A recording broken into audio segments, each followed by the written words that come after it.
పురాతనమైన శివలింగాల దగ్గరికి అయితే సమ్ గుడి ఉంటుంది.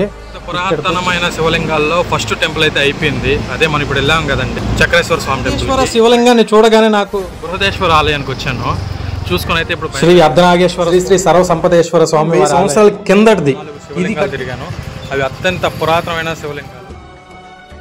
గైస్ ఏళ్ళది ఇప్పుడే పెద్ద గుడికి వెళ్ళాను, ఇంటికి వచ్చాను, ప్రశాంతంగా పడుకున్నాను కాసేపు. మళ్ళీ లేసి స్నానం చేసి 4 పురాతనమైన శివలింగాల దగ్గరికి అయితే వెళ్తా ఉన్నాను.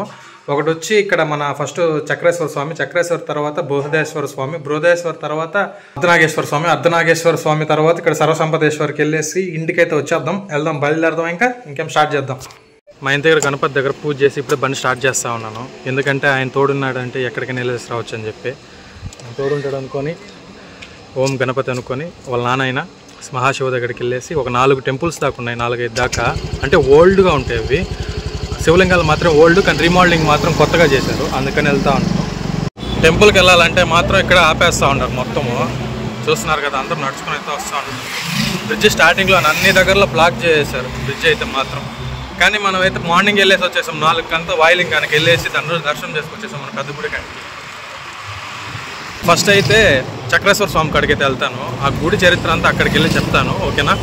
ఇప్పుడైతే చక్రేశ్వర స్వామి కాడికి అయితే ఎంటర్ అవుతా ఉన్నాం. ఒకసారి చూపిస్తాను వీటి. చక్రేశ్వర స్వామి ఆలయం.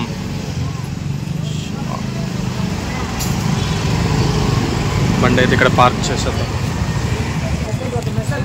మన లిస్టులో ఫస్ట్ టెంపుల్ అయిన చక్రేశ్వర స్వామి ఆలయం చూస్తున్నారు కదా, ఎంత డెకరేట్ చేసినాడు, ఎంత నీట్గా ఉంది, ఎంత బాగుంది, ఎంత ప్రశాంతంగా ఉంది అంటే అంత ప్రశాంతంగా ఉంటుంది.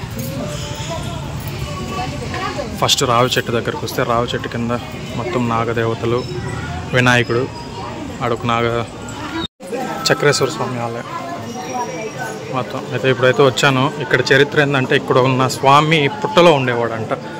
ఒక దాదాపుగా 200 సంవత్సరాల దాకా పుట్టలో ఉంటే దాన్ని ఈ మధ్య తీసి నీట్గా ఈ విధంగా అంతా డెవలప్ చేస్తున్నారు. చూస్తున్నారు కదా మొత్తం.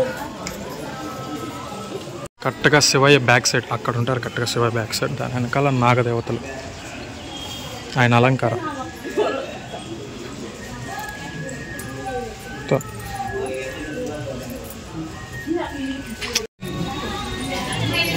ఆ చక్రేశ్వర స్వామి ఈ చెట్టులో శివలింగంలా వెలిసాడని నమ్మకాలు ఉన్నాయి. చూస్తున్నారు కదా, శివలింగ రూపంలో ఉన్నది అక్కడంతా. శివహర మహాదేవ్. చక్రేశ్వర స్వామి గుడిలోకి అయితే ఎంటర్ అయిపోతా ఉన్నాం. చూస్తున్నారు కదా, ఇది వచ్చి మన ఎంజీ స్ట్రీట్ ఉంది కదా, కాళహస్తి ఎంజీ స్ట్రీట్. అక్కడి నుంచి కొంచెం ముందరకు వచ్చారంటే 3వ సందు లెఫ్ట్ సైడ్లోనే మనకి చక్రేశ్వర స్వామి గుడి ఉంటుంది. ఇక్కడికి వచ్చి మెడిటేషన్ చేసుకుంటే ఎంత ప్రశాంతంగా ఉంటుందంటే అంత ప్రశాంతంగా ఉంటుంది. అదే కాకుండా ఈ గుడిలో ఉన్న లింగము ఒకప్పుడు పుట్టలో ఉండేదంట. ఆ పుట్టలో ఉన్న లింగాన్ని బయటకు తీసి ఈ మధ్య ఈ విధంగా అంతా డెవలప్ చేసి పూజలు అయితే చేస్తున్నారంట. ఆయనకి లెఫ్ట్ సైడ్ వినాయకులు ఉంటారు, రైట్ సైడ్ వచ్చి సుబ్రహ్మణ్యేశ్వర స్వాములతో ఉంటారు. చూడండి ఎంత నిండుగా ఉన్నారు, చూసి దండాలు పెట్టుకుని అందరూ. అత్యంత పురాతనమైన శివలింగాల్లో ఫస్ట్ టెంపుల్ అయితే అయిపోయింది. అదే మనం ఇప్పుడు వెళ్ళాం కదండి, చక్రేశ్వర స్వామి టెంపుల్కి. ఇప్పుడైతే నేను నెక్స్ట్ అర్ధనాగేశ్వర స్వామి దగ్గరికి వెళ్తా ఉన్నాను. అక్కడికి వెళ్తాను. అక్కడికి వెళ్ళేటప్పుడు ఎట్లా వెళ్ళాలి అన్నీ పెద్ద వీడియోనే చేసి మన వీడియో ఛానల్లో ఉంది, చూడాలి, ఒకసారి చూడండి. ఇప్పుడైతే నేను అక్కడికి వెళ్తా ఉన్నాను. అర్ధనాగేశ్వర గుడికి వెళ్దాం అనుకున్నా, బట్ స్మాల్ చేంజ్ గా ఇక్కడికైతే బృహదేశ్వర ఆలయానికి అయితే వచ్చాను. ఈ బృహదేశ్వర ఆలయం వచ్చి మన బౌదూర్పేటలోనే కొంచెం ముందరికి వెళ్ళామంటే వియ్యంపల్లికి ముందుగా వచ్చేది బృహదేశ్వర ఆలయం.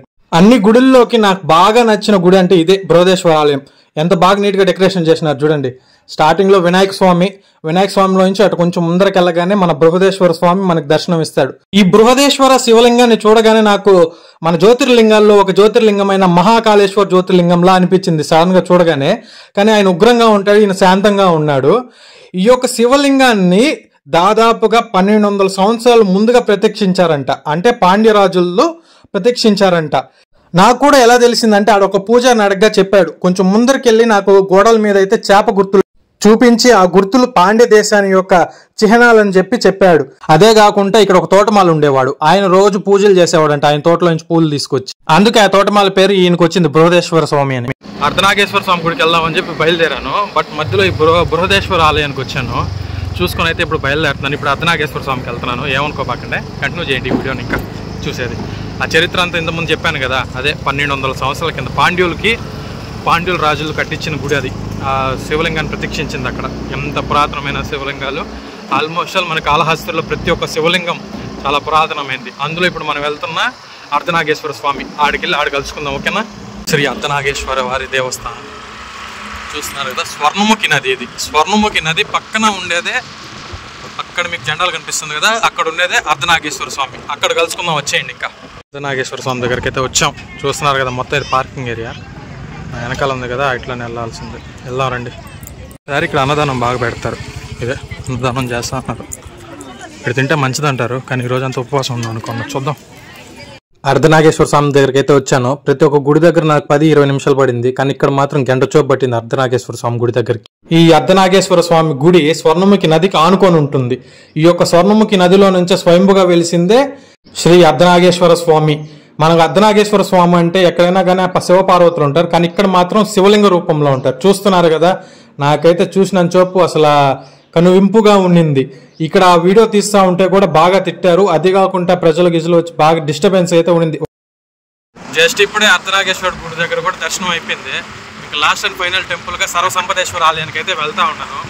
ఆడికి వెళ్ళి ఇంకా ఉన్నాయి పురాతనమైన శివలింగాలు ఉన్నాయి. బట్ ఈరోజు సర్వసంపదేశ్వరతో ఆపేద్దాం అనుకుని సర్వసంపదేశ్వర ఇక్కడికి వెళ్ళి ఇంటికైతే వెళ్తాను. వెళ్ళి రెస్ట్ తీసుకుంటా కాసేపు. సరేనా? ఆడికైతే వెళ్తున్నాను సర్వసంపదేశ్వర దగ్గర. ఆడ కలుసుకుంటా మిమ్మల్ని. అత్యంత పురాతనమైన మన కాళహస్తిలోని శివలింగాల్లోకి లాస్ట్ శివలింగం కాడికైతే వచ్చాము. చాలా ఉన్నాయి, బట్ నేను లాస్ట్ అనిందంటే మన వీడియోకి శ్రీ శ్రీ సర్వసంపదేశ్వర స్వామి వారి ఆలయము. నేనైతే ఫస్ట్ నవగ్రహాలు తిరిగాను. నవగ్రహాలు తిరిగి ఈ లైన్లోకి వచ్చాను. రష్ ఎక్కువ ఉందని ఇంకో లైన్లోకి వెళ్ళిపోయాను. ఈ లైన్లో అయితే అంత రష్ లేదు. ఆయన దగ్గరికి డైరెక్ట్గా ఒక 20 నిమిషాలు వెళ్ళిపోయాను. ఇక్కడ స్థల పురాణానికి వస్తే ఈ శివలింగం 1000 సంవత్సరాల కిందటిది. ఇది కట్టించింది ఒక రాజు. ఆయన ఒక రాజ్యం కుప్పకూలే సమయంలో ఈ ఒక శివలింగాన్ని ప్రత్యక్షించి ఆయన రాజ్యాన్ని కాపాడుకున్నారని కథనం. దీన్ని బట్టి చూస్తుంటే ఈయన్ని మనసుతో పెట్టి పూజిస్తే మనకు సర్వ సంపదలు కలుగుతాయి అనేసి అర్థమవుతుంది.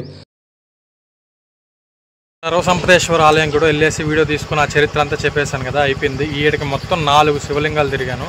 అవి అత్యంత పురాతనమైన శివలింగాలు. ఆ చరిత్ర అనేది మీకు ఒక్కొక్క వీడియోలో వస్తుంది. ఒకవేళ ఈ వీడియో కూడా మీకు నచ్చిందంటే సబ్స్క్రైబ్ చేయండి. ఓకేనా?